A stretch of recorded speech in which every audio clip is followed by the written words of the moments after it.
In fact, we're all busy these days, right? Busyness has become our culture's symbol of status. Like if you say you're busy, then I have to say, oh, yeah, I'm really busy too. We compete over it. Here's a typical conversation. How you doing? Good, things are good. I'm really busy. Yeah, me too. I'm really busy too. I'm so busy. In fact, I'm crazy. We love to say that, crazy. I'm crazy. I'm just totally crazy. Just crazy at work. In fact, I'm crazy busy. Well, I'm actually crazy busy nuts. My RevPAR index is up by 2%. Really? Mine's up by 4%. 2%? Did I say 2%? I meant 22%. I'm up by 22%. I'm a psychotic, neurotic, masochistic nut house. Everyone's complaining about how little sleep they have, but then they're kind of proud of it. And I just look at them and I say, oh, that's great, really? I haven't slept since I was 6.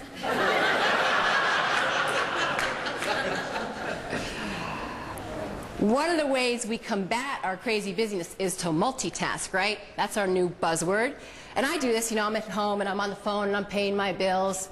Or I eat meals in Manhattan while I'm running down the street. And I'm not talking just like a bagel and a cup of coffee, but entire meals. I've got my sushi, the chopsticks, I've got the ginger and the wasabi, and I'm running to the gym, and then I get to the gym and I'm running on the treadmill, or maybe I'm climbing these endless rotating steps of the Stairmaster. And that's great until I realize I'm eating while I'm running, then I'm running without moving, and I'm climbing stairs that go nowhere. And I think that's progress. As George mentioned, I do television commercials as part of my living, and I was working on a commercial years ago for Aleve, the pain reliever. And so I was cast as a busy New Yorker. Go figure, that's where I'm from. So my job is to run around behind the camera. I've got my cell phone in my briefcase, and I'm running around trying to look really busy and intense. Meanwhile, traffic is stopped on Park Avenue because they're redirecting for our shoot, and the cops are going like this, and all the people are in their cars getting really stressed out and angry. Now, Tom Skerritt, he plays the lead. He steps into frame holding the product to leave. It's quite a world out there. And a woman leans in over his shoulder. And if you can't keep up, you're history. As I race about my day in New York from one appointment to the next, I have this feeling of panic in my chest. And I hear a quote in my mind from the writer James Thurber. All men should try to learn before they die what they are running from, and to, and why. You might be here at your desk in your psychic yoga state. Things are calm, things are centered. But all of a sudden, something comes up. You have all kinds of little emergencies and new trends to handle. So you'll be here, and then the next thing you know, hello? Yeah, we're overbooked by 20 rooms. Okay, no, I'll handle it, right? Then you got a BEO meeting in 10 minutes. Susie calls, she wants an employee rate tonight when you're overbooked. You find out that the AC's down in the banquet hall and it's 100 degrees. And then you find out that you have to redo your smart plan. It's not any more 3% you have to be in line with your forecast. It's 2%. So one thing leads to the next. And the next thing you know, you're sitting here at your desk and you're like dealing with all these kind of stressful things. And you start to be like this, right?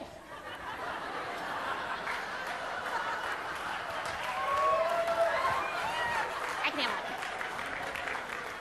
Then you're all twisted up. You get in your car and you drive home. Get out of my way! Get out of my way! Get in the car, kids. Then you get home. Hi, honey, you want to kiss me?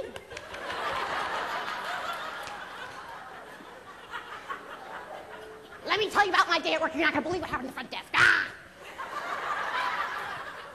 Do they really need to hear that Frank at the front desk messed up again? But they didn't carry out the BE order? No. You got to leave that stuff at work. And I say, how do we get out of this state? Because we get like this.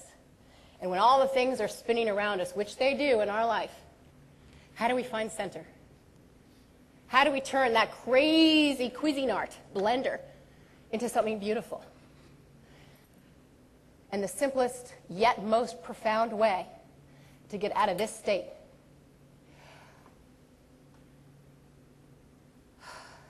is to breathe. You can go days without water and days without food, but you can go only 4 minutes without oxygen before you have brain damage. So if you were to think about one key factor that could help your health and your stress, it would be to breathe. Breathe, Victoria Labalme, breathe.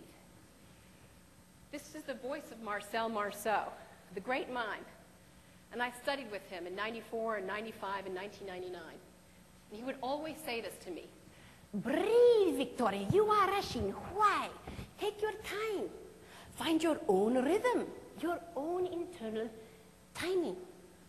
We must not try to do on the stage what in the films we do better. So, we shall see your work today. Who shall show their play first? The list, yes. Aha! Miss Victoria Labalme. Miss Labalme. Where is she today? Please come.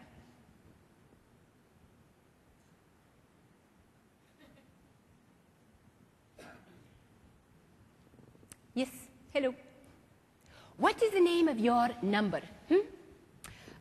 This is a piece, it's called The Undiscovered Dream. The what? The Undiscovered Dream, La Rêve. Ah, okay. Le rêve. Try to say it with présence, huh? The Undiscovered Dream. Whew, it's good. The Undiscovered Dream. Okay, mademoiselle. You do your piece. I shall watch. Please.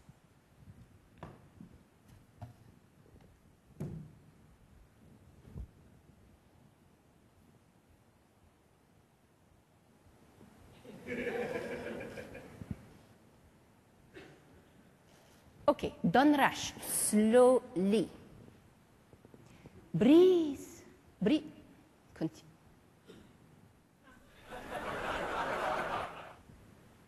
Breathe. Okay, stop. Not bad. She is a new student. The mistakes are normal. But I hope you have all seen Miss Labalme because she does it so completely wrong. Mademoiselle, if you are writing, you cannot write like this. No. You have a thing, you take a thing, you are writing on the thing. In mime, if I want to break eggs, I don't break eggs. No, I break eggs. Or if I want to pick up a portefeuille, a wallet, I want to make sure that nobody sees me. I want to steal it. You see? But if I go like this and like this, who shall follow? Nobody. Tu comprends? Alors. He said it's the street mimes who have ruined mime because they showed the mechanics of mime, just the illusion, the technique, but without the spirit.